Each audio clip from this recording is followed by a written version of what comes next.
They have been very prolific in terms of their discussions. And so they are just finishing in 1 or 2 minutes. And since some people are joining this session, I will ask you to be patient. You know, it is like when you are connecting flight and you are told that the flight is delayed because they are expecting connecting passengers. So this is, we will give it 2 or 3 minutes and then we will start. So we glare at the people that come in late, right? Let me give you my cup.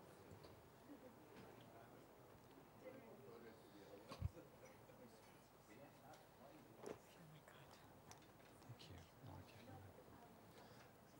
Friends, let us get it started, and whoever join will join. First of all, welcome to this session about China's sustainability challenge. As we all know, last year in 2012, China had the lowest growth rate over the last 10 years, barely 7.5, 7.6% growth.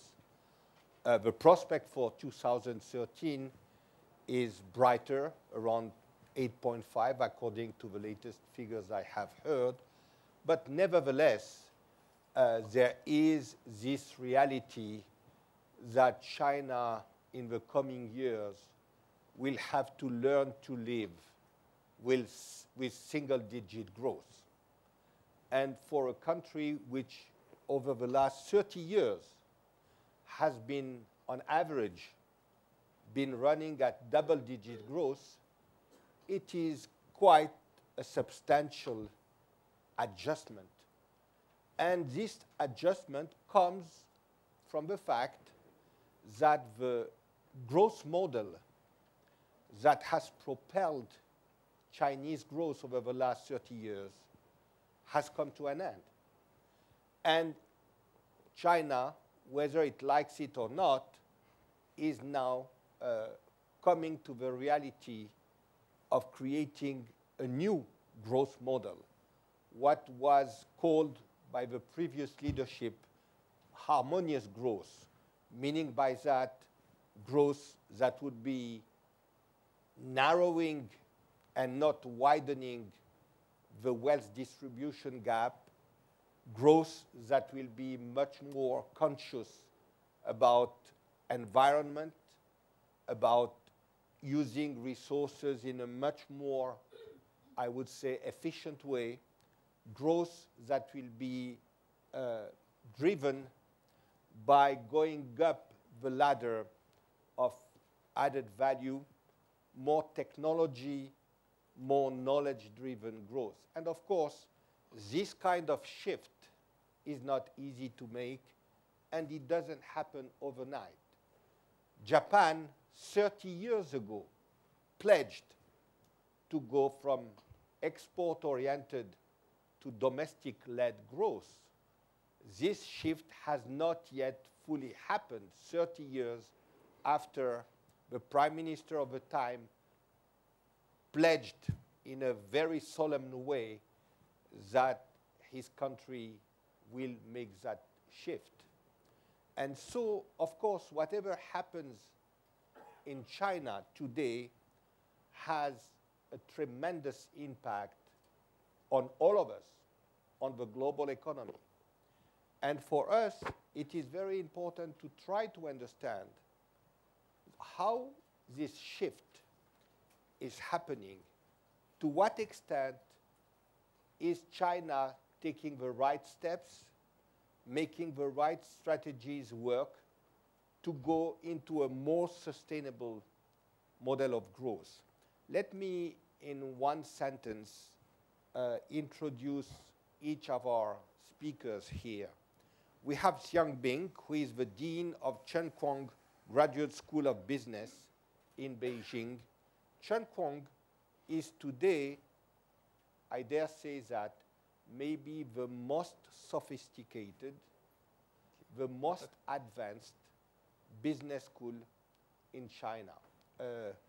And Xiang Bing is not only an economist, he is also who has driven, as the dean of a school, who has driven the school and the curriculum of the school toward not only understanding and mastering the usual sciences of management and business, but also introducing the element of humanities in the learning that business leaders need to acquire to become real business leaders. Then Cherie Nursalim, she is an executive director from the Giti group in Indonesia, and Cherie Nursalim is part of, I would say, a group of family business group which has extensive activities in China, in Singapore, in Indonesia, and I'm sure in a number of other countries. But here again, Cherie is a very special person because she is not only a very successful businesswoman, business leader, but she is also tremendously involved in a number of activities related to what we call corporate social responsibility. In fact, Cherie, you will have a very important event in Indonesia at the end of that year talking about corporate responsibility, if I understand well. You have been very involved in that. Cherie has a kind of, I would say, think tank or club where she brings together top South leaders from around the world. So she is the kind of special person you like to meet. And then Tim Stratford. Tim has a unique background. He is the head of a Beijing office, the Beijing office of Covington and Burling. And Tim has the very special background that he has, of course, the legal background, but he has a business background because he was the general counsel of General Motors China.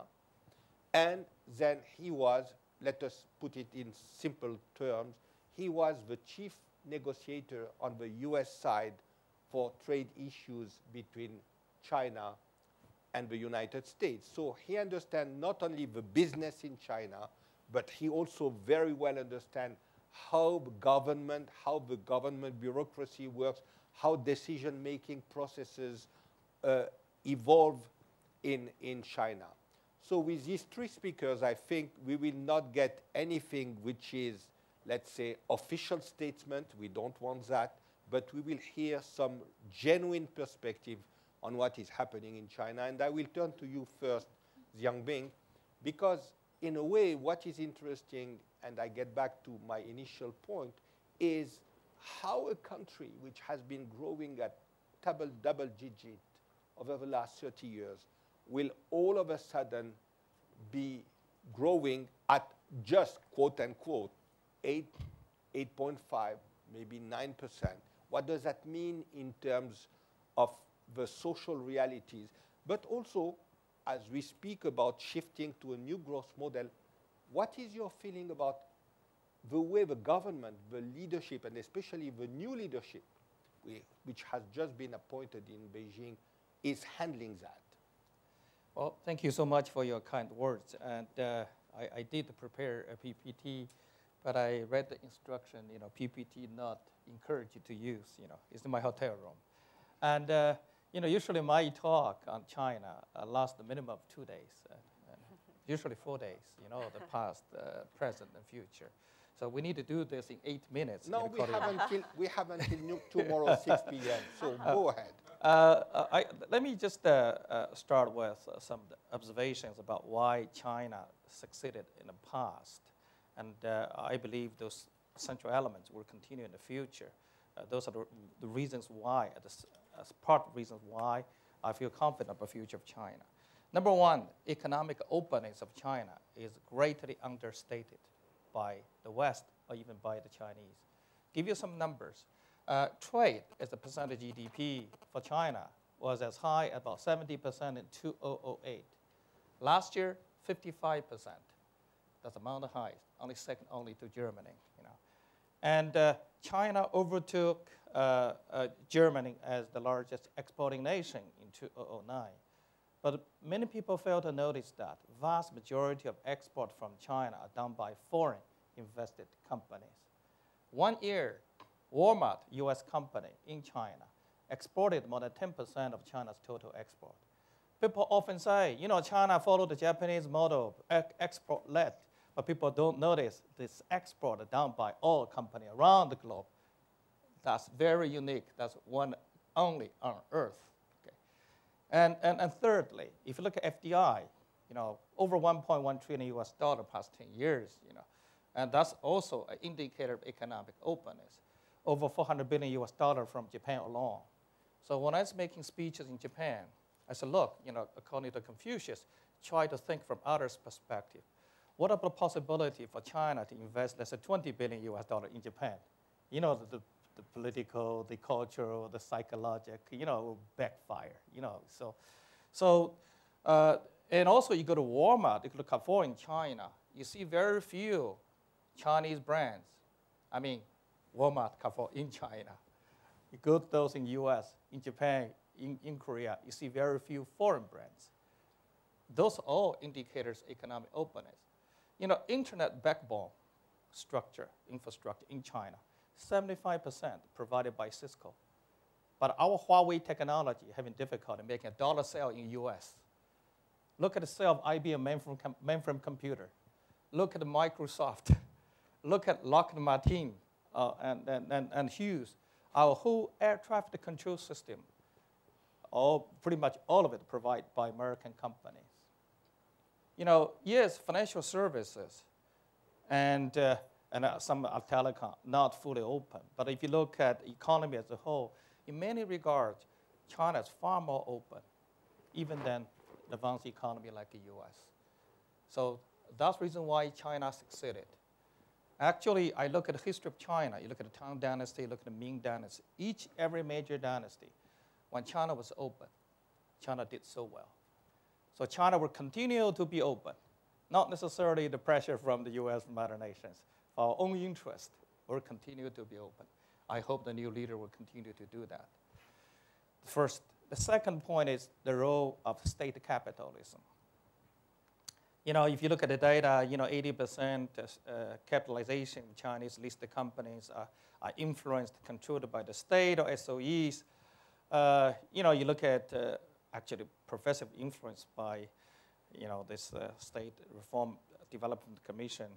And yes, the imprint of state capitalism is in China. There's no doubt about it. But at the same time, if you look at data, you look at, especially for the past 10 years or so, private sector contributed about 70% of China's GDP already. 80% of jobs, over 90% of new jobs, all coming from private sector. That percentage is far higher than the US, than Italy, than France, than Germany for sure. So I would not say China succeeded because of state capitalism. I would say China succeeded despite of the state capitalism. So I don't want to send the wrong message to many other nations, So the private sectors in China have been discriminated in many possible ways. They outmaneuvered every kind of discrimination using entrepreneurship. So they succeeded despite all the discrimination, despite the progressive influence of SOEs, and they did. They become the backbone of China's economy, whether GDP, job creation, new jobs, all increment in export as well. So single most important factor coming from private sector, if you look at the past 5 years or so. So this is issue number 2. So China succeeded not because of state capitalism, despite of the state capitalism. That's a fundamentally different from the message being sent from it. Looking into the future, despite all this income inequality, sustainability, you see the pollution in Beijing, you can smell it, you can see it, You look at top 29 most polluted cities around the globe by economists, 27 coming from China, 27 out of 29. And if you travel in Dongguan or Kunshan area, near Shanghai, some of the multinationals also working there, the toxic chemical go underground. The birds do not want to fly there, despite all this economic growth stuff, So despite all the challenges, But if you look at some of the macro factors, number one, urbanization rate is only 50%, far below 80-some% for the US or Brazil. Service, only 43%. Again, far below 80-some percentage. OECD, 70-some percentage. This is number three, China being the largest workshop. Largest or second largest in terms of, for many sectors, auto, 90 million units of cars sold in China in 2011. In US, only 11 million units, okay? We're far bigger than US now. And this was including trucks. Yeah, units of sales, not involved. So, the second largest market. If you look at, let's say, a decade or so, at least China probably perceived by majority as the single most driver of global economic growth. China was by far the most important contributor to economic growth since 2008, will continue to be so for the next decade or so. So if you put three things, largest workshop, the second largest market, biggest potential for single important contributor to economic growth. Three things in one place in one time. You don't have many things like this in human history. Okay, so there's no reason to be pessimistic. No reason, unless China really messed up in the fundamental way. And then I do believe the government is very experienced. We do have the financial resources to meet with some of the major challenges. And people worry about innovations, And the discussion this morning, whether our school can turn off the students with the capability to innovate. But I'm more positive because, like 5 years ago, even for our alumni, when applying for this listing in NASDAQ of China, very few of them could claim they have world-class technologies in niche areas. Today, flood of them. Why? The innovation not necessarily coming from overseas Chinese, not necessarily from the Chinese, who educated in mainland China. It's coming from a global talent. When you become the largest market, you have the best talents from everywhere, the money, the processes, So when you become the largest market, we become, there's a new generation of the United States. Talents around the globe will concentrate in one area. If you need innovation, you get innovation. You have brand talent, you have brand talent. Because you have the money, you have the market, So things really changing fast. So today, even among our alumni, for those who can easily claim they have world-class technology in niche areas, and much of that coming from capability to innovate from around the globe, not necessarily from the Chinese like me per se. So that's been changed in a fundamental way. And one of my major concern is we have gone a bit too much in capitalism. Actually, I wrote an article published December 31st in Chinese in Caijing magazine. I use average income per capita, universal health care, and all free education to college, and also Gini coefficient. If you look at the 4 criteria, the Scandinavian countries, France, Germany, may be classified as advanced socialism. Canada, Japan, socialism. UK, US, capitalism. China will be the bottom of the capitalism. Look at every measure. We succeeded because of too much. And the reason we had so much income inequality, including pollution, too much capitalism. I think in the future, the government has to bring in more elements of socialism into the Chinese system to make this whole thing sustainable. So that's my take on China. I'm very optimistic, for the reason I stated. So China will remain to be open, more open. In Tang Dynasty, we had 4 ministers coming from outside, two from Japan, Mr. Abe, the top general, 1 from India, 1 from Iran, in Tang Dynasty. So we're miles behind in terms of openness compared with our early dynasties, So so Deng Xiaoping now the first person to open China up. It's very important, We're on track, and I think in the blood, we're open. We're curious.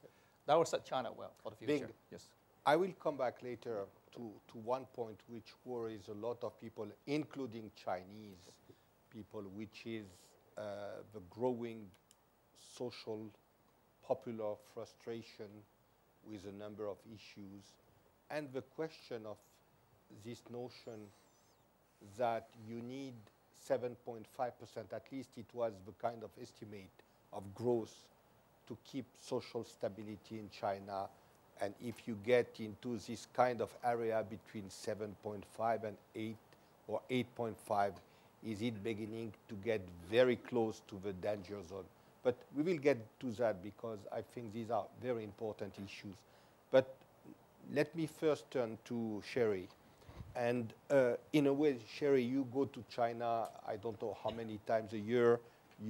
Your companies, your group operates there.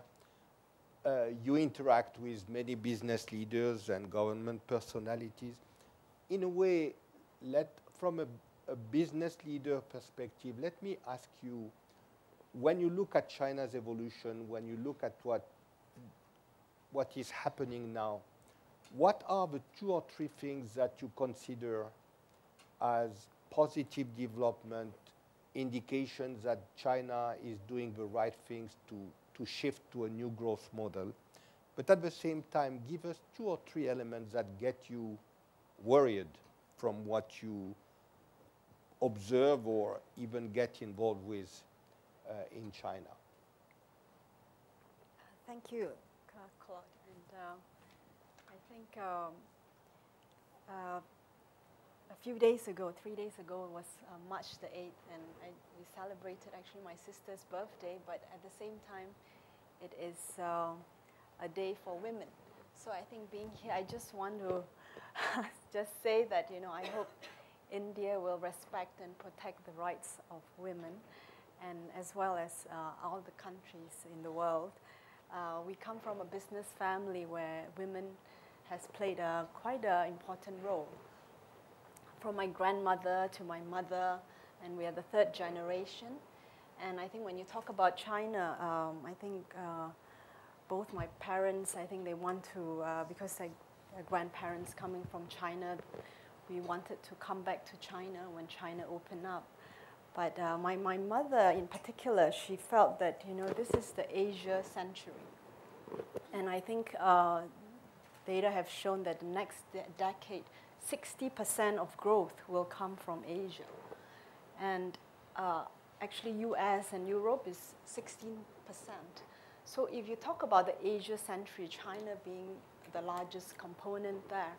And so she was thinking, well, in China, we have picked Shanghai as our base for commercial, and I think for China, and the best of Shanghai, she felt would be the Bund area. So it's a beautiful area and has a lot of history, and the Huangpu River actually crosses the Puxi and Pudong. Pudong is the sort of the new Shanghai where they have all the gleaming high-rises, and she actually, this is over 15 years ago, where she wanted to pick the most special location in this Bund area. So she bought the 3 on the Bund. It's a historic building on the Bund. And over that period, you can see the transformation of Shanghai. And I think since then, and over the past 3 decades, but significantly in the past 15 years, you can see the changes where when we first wanted to, at that time was just before the financial crisis, when we invested in that building, it was, everybody thought we were crazy because it was very expensive, and we had to, I think, suffer a lot in the financial crisis, especially being in Indonesia, where we had actually became quite a major victim of the currency crisis. But China, I think, has played a very important role during the financial crisis by being playing a stabilizing role for the rest of the region, actually by not listening to the IMF at that time and not keeping the currency stable at the time for the region. And I think China has this, what we have seen, it has this longer-term perspective, which is sort of in part possible because of the political system. But for businesses, I think it is quite important to have this social, political, and macro stability. And for us, we have seen the transformation, whether it's in the urban area like Shanghai, or we have factories in many of the remote parts of China. And I think through our foundation work with the largest foundation, China Disabled Persons Foundation, we have seen all across China the change. I think you read the data, the 600 million people who have come out of poverty, being the largest manufacturer, the most skyscrapers, the most, longest bridges and all these data. But of all the positives, I think I continue to have hopes. I continue to have hopes because of the people. I think we work with amazing people who continue to want to be, like Xiangping said, want to be open and want to learn and engage with the world and to look at the issues in its complexity. Not just focusing on specific areas, but realizing we are part of a bigger ecosystem, and growth is not enough. It's not just about growth. And so I think that approach will continue to bring hope and for China, and we hope the world as we face the challenges of sustainability, inequality, and the rest. Thank you. What would be the factor that would really worry you when you look, of course, at the tremendous complexity of the challenges that a country like China is facing? What is the elements that sometimes make you stop and pause and think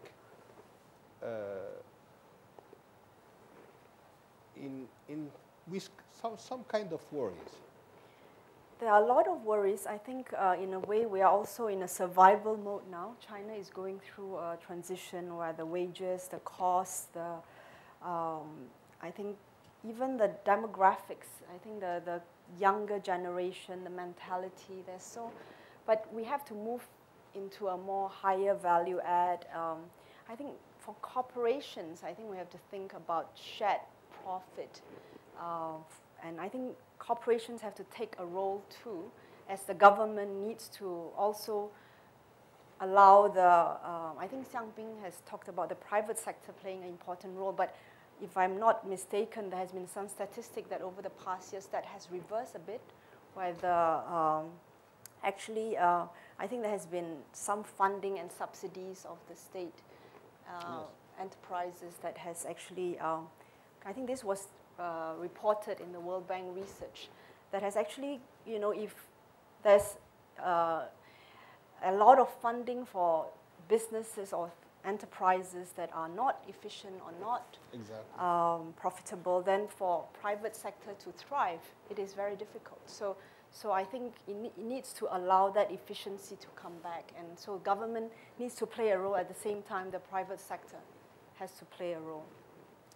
Yes, in fact, the World Bank report to which you are alluding in a way highlight an element that should be a source of concern, that after 2008, when the government has to boost the economy and inject tremendous amount to the tune of at least $850 or $900 billion into the economy, in fact, it was done in a way that in many sectors have increased the structural imbalances because the funding was done in a kind of, I was about to say blind way, but it was also done according to some political expediencies. And so this is, I think, one source of concern that we have seen, because in that respect it has increased social frustration and it has increased inequality. But before we get into that, let me now turn to Tim Stratford. Tim, you are very, very much involved with the activities of your firm in China and outside China in inbound and outbound investment in China and from China. And we see, and this became clear already 3 or 4 years ago, that it is now a deliberate strategy of the government of China not only to keep encouraging foreign investment in China, but also to encourage companies to invest outside China to go global, as people say. And so to what extent is this policy of the government to, with respect to inbound and outbound investment, how all this element is playing a role in this government strategy of achieving greater sustainability for growth? Yes, thank you. I think that inbound and outbound investment both have a very important role to play in China, and they also create tremendous opportunities for those of us outside of China who wish to cooperate with China. And I think to do this in a way that will ultimately be successful, it's important to understand a lot of the underlying policies that are driving China's attracting inbound investment and also seeking to invest overseas. So I'd like to just give some sense of those very quickly. This is a chart that shows China's GDP growth over the last decade. And for the last 30 years, as has been said, China has averaged double-digit growth. But if you look most recently, you can see that the largest driver of GDP growth now is investment, largely investment by the government. Government consumption has a relatively small role, and household consumption, though important, has actually been decreasing as a share of GDP growth. And you can see that in terms of imports and exports, that is really net almost zero in terms of the contribution to growth. So the investment portion has been a very important part of China's growth. But if we look at this next slide, we can see that since 1948, the return on capital investment has had a continuous decline and now is at a relatively low level. And part of this is because investments have been channeled into inefficient SOEs. Initial investments in infrastructure may have shown great returns. You get a declining return on investment over time if you're not very, very astute at how to allocate your resources. And so one of the challenges in China has been to make sure that the allocation of resources has been as efficient as possible.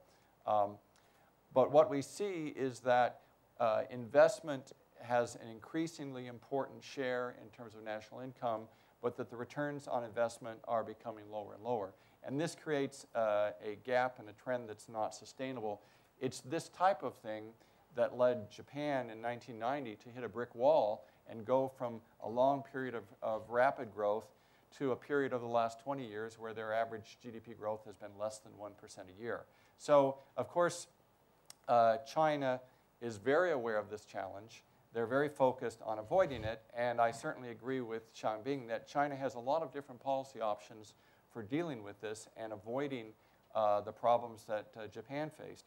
But they will have to make some very significant adjustments in order to avoid those problems. And what I'd like to focus on is the contribution that inbound and outbound makes as part of the strategy. Another factor, and Cherie mentioned this, is the rising wage costs in China. This chart shows that in the last 10 years, wages have increased an average of 14.6% a year. That obviously becomes very, very significant, and it means that China cannot count on being a low-cost manufacturer, at least in terms of labor inputs, as a long-term strategy. So in order to understand the implications of this, I'd like to refer to something called the SMILE curve, which was developed by the founder of Acer Computers, Stan Scher. This curve shows the sort of return on investment you get if you're involved at different parts of the value chain. And so if you're involved in the innovative side, developing the technology, then the returns for successful technologies at that part are quite high. If you're involved in the manufacturing and assembly part of the chain, the margins for manufacturers tend to be quite low. And then if you're involved in branding and marketing, then the margins can be quite high again. So we think of China as the factory to the world. A lot of their success has been at the very bottom part of that curve. The returns that they get, the value add that stays in China, tends to be a relatively small percentage over the overall value. And so it's very important for China's long-term economic development to become more innovative and not be at the mercy of the foreign suppliers of technology, but to have more of an innovative capacity themselves. And by the same token, they need to develop their own brands and their own distribution channels. Xiaobing mentioned that in Walmart you don't see a lot of Chinese brands. It's not because the United States has policies or rules against having Chinese brands. It's because Chinese companies don't know how to enter the market and promote their brands. And so it's a problem not of governments being closed to China, but a matter of Chinese enterprises not having learned how to do that particular thing yet. It's part of what lies ahead, part of why they need to go to your business school, I think. So let's talk about some of the policies that China is put in place to try to address this. Of course, we're aware that China has 5-year plans. The 12th 5-year plan was issued in March of 2011. And in terms of economic goals, one of the things that they have decided to focus on is the development of strategic emerging industries. So here is a list of the strategic emerging industries that were identified. You can see these are industries where we think there's a lot of future, and if China can become a leader in these industries, then this certainly could help drive China's continued economic growth. And what I'd like to do is talk in a little bit more detail about new energy as one of these strategic industries and how this works. And I think this will help to illustrate how, if you're involved in a particular sector, understanding China's policies in that sector are important for your deciding on your own strategy. So in new energy, the 12th 5-year plan calls for 200 gigawatts of renewable energy and 86 gigawatts of nuclear power capacity by the year 2020. And that included 90 gigawatts of capacity for wind and 5 of solar by the year 2015. In fact, after the 12th 5-year plan is put together, then there are specific plans that are developed for different industries to follow on that. And again, keeping on the renewable energy side, the 12th 5-year plan on renewable energy that came out in August of last year says that by 2015, 9.5% of national energy should be from renewable energies. And then there are very aggressive but realistic goals for capacity from hydropower, from wind, and from solar, and so on. And then there's also a 5-year plan on building efficiency and the sort of the green building standards that should be met by 50% of the buildings in the key metropolitan areas by 2015. And then there's a specific plan for photovoltaic. Annual production capacity by 2012 should be 5 gigawatts for leading and 10 gigawatts for major solar cell enterprises. And then they have targets of what the photovoltaic module cost should be per kilowatt, what the system cost should be, and so on. So China has set some very specific goals. Now let's look at what is happening in solar trade. And this is a report by Pew that looks at US-China trade in clean energy, and it needs to be looked at in the backdrop of understanding that in terms of US-China trade, $4 of Chinese goods or services are exported to the United States for every $1 that comes back to China. So there's quite a large imbalance in the trade. But that being the case, it's still true that overall in clean energy that the US has a trade surplus with China. In solar, you can see the difference in wind and in energy smart technologies. And so the question is, why is this the case? And this chart breaks it down in the case of solar power. And what you can see that The United States is selling a great deal of capital equipment to China, and also a lot of solar materials. These are some of the specialized plastics and metals that you use to make photovoltaic panels. In terms of the actual solar modules themselves, or the solar cells, in this case, China has a massive trade surplus over the United States, going back in the other direction. But then in terms of the wafers and in terms of polysilicon, again, the US has the advantage. What you can see here is typical of what you see in many, many different industries. And that is that China has focused on assembly and large-scale manufacturing. And they do that very, very well. And so now the top 5 solar panel manufacturers are Chinese, because according to the plan, a lot of money has been invested in this sector. But China has excelled in the assembly and manufacturing, but not necessarily in the high-tech inputs. And so you can see, if you think about the smile curve again, China's right there on the bottom of that curve, but they're still weak on the left-hand side, and they're trying to develop their markets going out. In order to deal with this, part of the 12th Five-Year Plan says that the government should promote the building of domestic brands and accelerate the development of large-scale enterprises with internationally renowned brands and core competitiveness.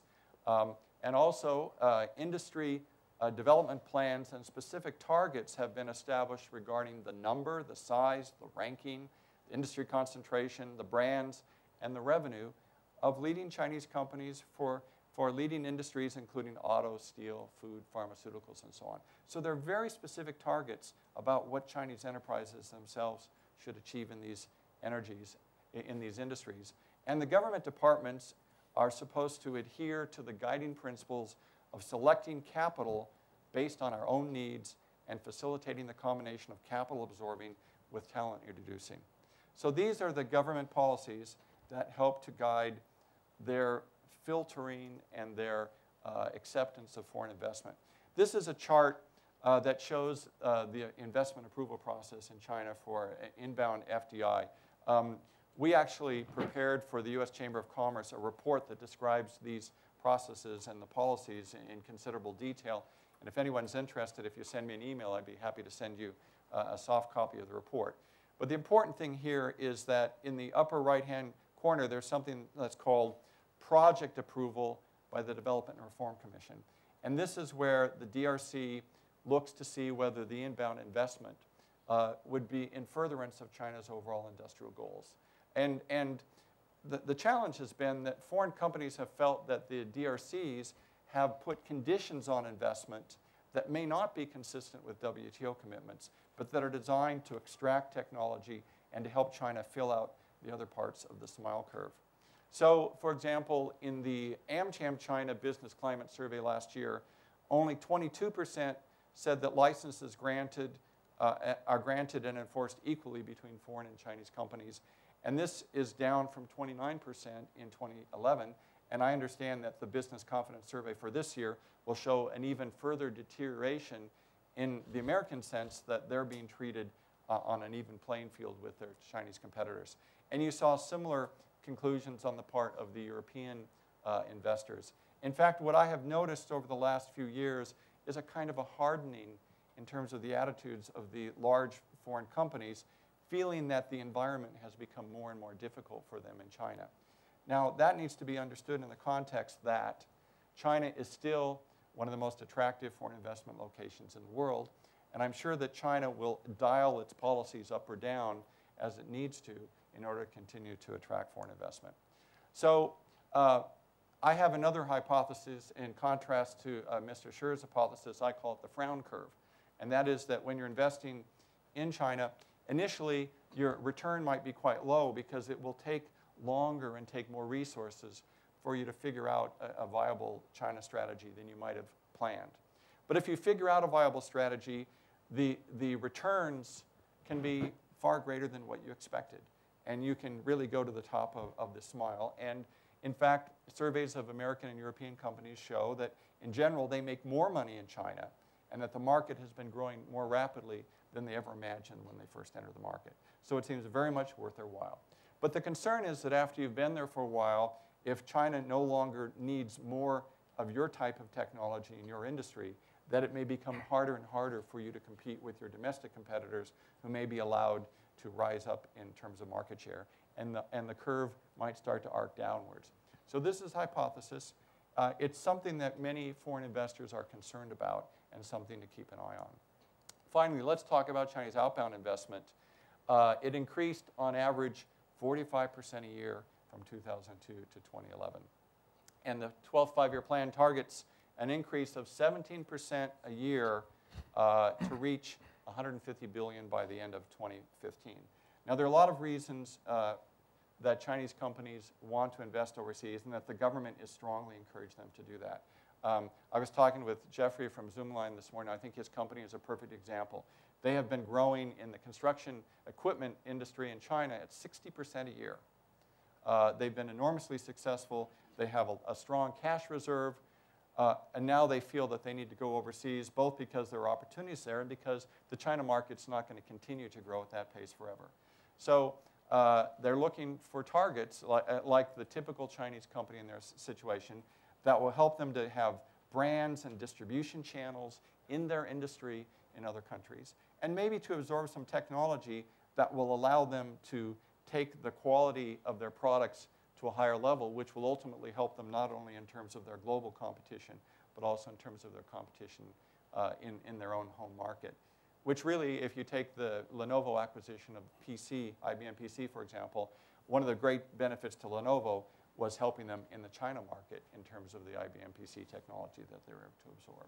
So there are tremendous opportunities here, and if you understand the objectives of the Chinese companies, both in terms of inbound investment and outbound, it's quite possible that you could find a very good strategy for your own company in this mix. Thank you. Thank you, Tim. Let me, at this stage, open the floor for questions. Please. Behind you. Thanks. That was a fascinating session. I want to build on that last point that Tim had up and ask Professor Zhang. India, China. Every Indian business worth its salt of any size has a China strategy, some less successful, but for example, Tata's now $5–7 billion of revenue from China. But virtually no Chinese company of size has an India strategy. Why is this? Is this because is ignorance? Is this because of barriers put in place by the government of India? As far as I know, last time I looked, the cumulative FDI from China into India was $25 million. This makes no sense. Could you shed some light? Well, I think it's important to think of issues in global market. For IBM GE to be successful, they need to leverage resource globally to compete globally. The same logic applies to the Chinese, without blessing from the Chinese government. You just have to learn around the globe, to leverage resources around the globe, even to compete in China. So without the going out this policy of government, our alumni have to learn how to go to US, Europe, Japan, and India to learn with the technology, brand, and distribution to survive the global game. So it will become a basic human right every company, whether it's the Chinese or British or Indians, you know. So why India market has not been high on the agenda, many Chinese companies, but we do have some Chinese companies doing well, like the country manager of Huawei Technology, or ZTE, studying our EMBA program. We have Zhonglian, Zhongke, and then the Sanyi also have some serious presence in India market. But India market is perceived as not as open as China. You see, that's the problem. You know, maybe that perception could be wrong, but at least it's perceived, you know, it's difficult, you know, for foreign company to make money. In particular, when you have a company from China, it's going to be even more difficult, you know, together with other problems. So that's, I think, to me, according to my, I did not do a study, but according to my limited engagement conversations, you know, sharing their experience of doing business in India. So that was the reason. But I'm positive because the trade and investment between China and India will pick up. Because the many students from India are studying our school, so that's a good bridge, you know. So they're going to be a really good bridge for two countries still. Mr. Oberhansley from Nestle. Thank you very much, and thank you for three fascinating presentations. I would have two questions. First, I must say I share very much the optimism of Professor Xiang. Still have a question concerning the demography of China. What do you expect will be done about the aging of China, this rapid aging? It will pass at a speed that nobody has ever seen in Europe. Just curiosity and, of course, also a certain concern. Then a question to Mr. Stratford. Did you put your, I found it fascinating, this chart on return on investment, but did you put it in the context of the global economy? Because of what I know, return on investment has gone back considerably elsewhere too. It may not be directly comparable, but return on investment of OECD pension funds is even negative. So I think one has to put it in perspective, but still something to look into. Thank you very much. Actually, the conversation I had with somebody, for example, a Dutch Shell, there's a 50% new opportunity for his company for the coming decade coming from China. So his company has to do well in China in order to survive, period. And then for this, anyway, so I come down to the demographic issues. According to the forecast, as the estimation from the top expert, at least China, at least the next coming decade is good. We don't know after 10 years, but 10 years, you're safe. Okay. Even after 10 years, we have aging society. Another huge industry will come out, aging society. We can learn a lot from Japan, from Europe as well.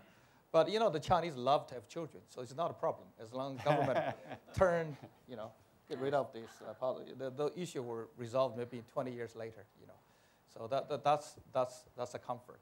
So, but Bing, yes. In that respect, what is striking, because we have a China meeting every year in Singapore, and we had a fascinating discussion on demographics at the last meeting. What is very perplexing is that despite the fact that China is facing a major demographic crisis, and we had top experts from China who were very candid about it, despite the fact that they are facing this kind of crisis, there is still discussion and there is still controversy inside the top leadership about abolishing the one-child policy, which is very strange, because you might imagine that if there is this kind of crisis, and as you said, Chinese love babies, if you can abolish the one-child policy, it would already bring something.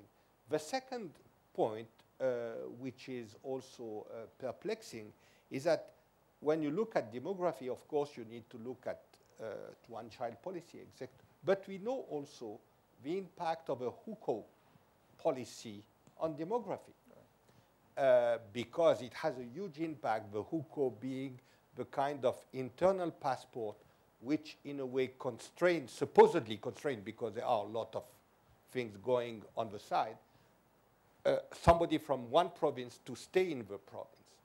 And the internal passport is also a kind of endless discussion inside the leadership. It has been made more flexible in second-tier and third-tier cities, but it remains very strongly enforced still in cities like Beijing and Shanghai. And so maybe you can explain to us why some quote-unquote obvious solution to a very pressing problem are still facing this kind of difficulties to be implemented. Well, I'm not an expert on this demographic issue, but at the very beginning when China had this one-child policy, the concern was when you have too much population, the burden on the natural resource in China around the globe will be humongous. So from Chinese government point of view, they thought this is a global responsible thing to do. But I mean, for people with different religion, different faith, they consider this more like a criminal act, So, but today, I think really the debate, the two groups, one thing, well, we still should concentrate on not too much population. and then too much population represents too much liability. That was a story. That continued to be a story for the future. But there's other group, a camp worried about the demographic change, as you see in Japan, in Western Europe, in many other advanced nations. So it's going to be like that for I think maybe for 4 or 5 years. The dust will be settled. For me, I'm in the camp of just go abolish this one-child policy. But what I say is not big impact on the policy making. But with all of that, I think if you look at within the system, or the social mobility issue, the hukou system is really a big impediment against the most social mobility.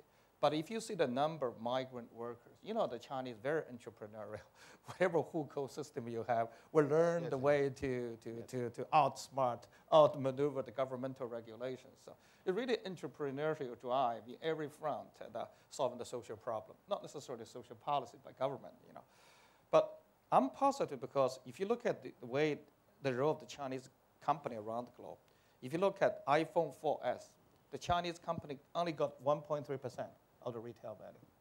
If you look at Barbie doll, for a retail price of $10 US, the Chinese company got 35 cents. So it's the general rule for this non-mainstream sector, the Chinese company got less than 5% of retail value. So the potential is huge. And we only have one or two series company, Huawei Technology, having difficulty selling to the US market. As I said, look at Cisco selling in China. So to us, America is not practicing what you preach. I mean, the American company doing awfully well. So when the foreign company complain, they're now get fair treated compared with SOEs.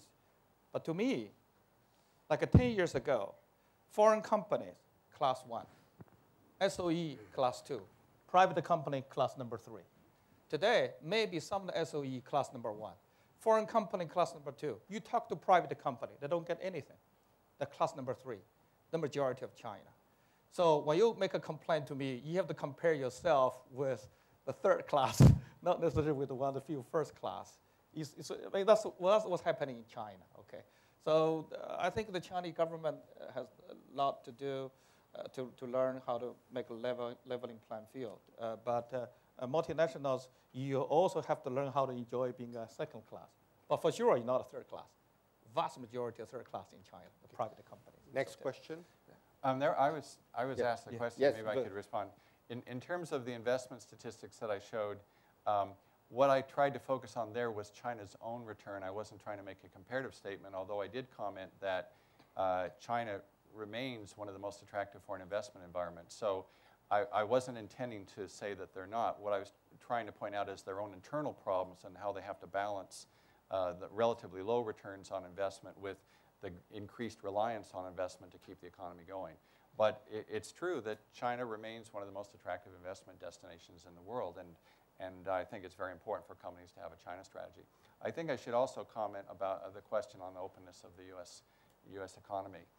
If you use Huawei as an example, then the U.S. economy is going to be pretty tough, although Huawei is able to invest there and able to set up greenfield plants and so on. The problem is that that's a particularly sensitive political issue because of the issue of cybersecurity right now.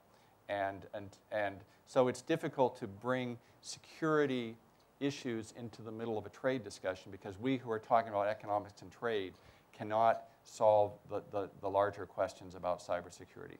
Huawei is an example, and you only need to get a foreign security approval if you're buying an existing American enterprise that's related to security.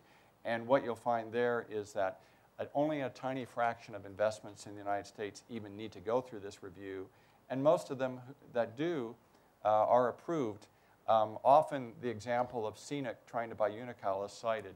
But what people don't mention in that context is that since that time, CNIC has been very successful in getting shale gas assets from Chesapeake Energy, 2 transactions, very large.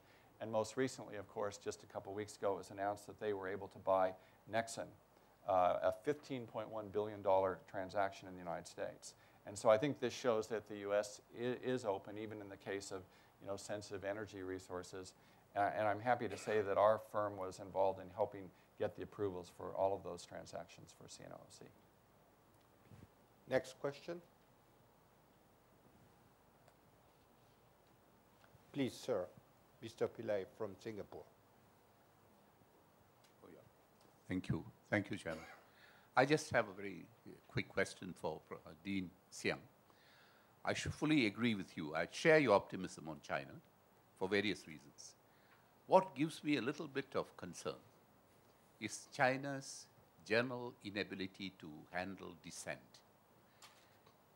And what I'm afraid of is over a period of time, with social media being so active and the youngsters asking for greater liberty, whether it could lead to a situation where the instability of the country becomes an issue and investments are affected. Because if you have 500 Falun Gong people on Tiananmen Square, the Chinese tend to bring in the tanks. This is using a sledgehammer. And that offends a lot of young Chinese. I'm not sure yet whether it is going to have, because as you very rightly say, the Chinese are very innovative. They know how to get around most systems, and that's why they thrive. But I'm still not convinced that the majority of the young people support the political system as it stands, and whether this could become an issue as you go forward on investment. That's what I mean. The social stability issue has been there for, on the highest agenda of the ruling party for many decades. So stability number one, then everything else coming after that. And then I'm not expert on the political reform, but I did follow some of this. Actually, we had a meeting with a bunch of leading experts from U.S. as well, this UC Berkeley, on December 28th, on this, the political science around, including China as well. And China had a village level free election. It's 86 or 92, couldn't remember precise year we had that. We have village level, we have county level, we have city level, we have provincial level, we have federal level. And according to some of the students studying EMBA, some of the government officers from the less developed area of China, one of them telling me, say, who's most powerful person, the villagers really feared of. And he said, not me. Actually, is the most powerful family in the family. So most powerful family in the village will get elected to be people represented. So if you don't elect him or her, you get your deep trouble for 3 generations to come. So what you end up with is about 75% of free elected representative are sort of hooligans, gangsters. So if you push the free election to another level up, you don't know what you're going to get. You don't know. I checked with Professor Cho Dong-sam, a colleague of mine in our school, who was the dean of Seoul National University, and also was chief economic advisor to the. He shared with me the experience of Korea when Korea started with democracy. Same problem, whatever. 75% of free elected parliament members ended up in jail after their services. So it took them 20 years to get their stuff in place. Taiwan, the same thing. It took them 20 years to get the whole process reasonably mature, stable. So if I were in the position of the government or President Xi, I don't know what I'd do. I really don't know. What would you do? Okay, so yes, social media has a positive role in terms of as a sort of a substitute as a mechanism act against the power of government. Government cannot do whatever they want to do. Whatever you do is become a public knowledge the next day. So it's a positive side as well. And but at the same time, the possibility for incidents more likely. I think China will cross the river by groping for the stone for some time. As I said, the structure problem, money, power go together, still there. We won't have a system characterized by ruling by the elite. Elite not necessarily more money, but really most educated people. And at the same time, with a system to check against the power of the government. Okay. That's essential for the future of China. Let me conclude the session by asking a short question to Cherie. Because you said China had too much capitalism. And in some way, yes, we are, in some areas, in the era of the barren capitalism that we have seen in the United States. Cherie, you are so much attached to the notion of corporate responsibility. Have you the feeling that capitalism in China is beginning, or at least in some corporation, to be more human? That this notion of corporate responsibility, of sharing the benefits of growth, is beginning to percolate into the business structure? Thank you for this question. I think, in fact, I think Xiangping probably would know. I think among your alumni, and in China, there are a different association of business enterprises. For example, the 企业家俱乐部 is I think it's a business association club, and I think a lot of the major industry players are